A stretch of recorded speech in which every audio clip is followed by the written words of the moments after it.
More details now about the people accused of running a drug trafficking ring at Penn State University. Authorities say Penn State fraternity pledges were made to cut and package cocaine for a drug ring that was run out of two off-campus fraternity houses. Jen Sullivan explains.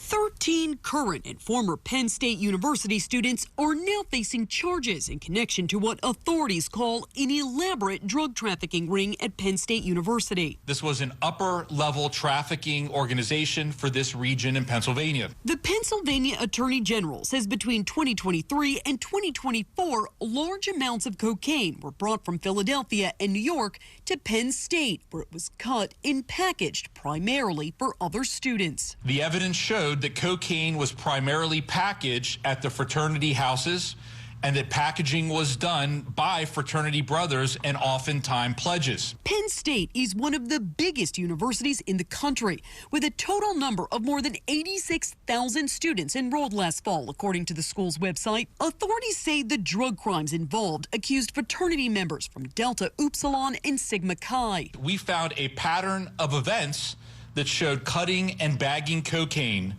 was, for some pledges, an indoctrination into the Delta Upsilon and Sigma Chi fraternities. Authorities say multiple witnesses testified to a grand jury that the largest dealer was 24-year-old Augustino Obacciello, a former Penn State student from Westbury, New York, a wealthy suburb of Long Island.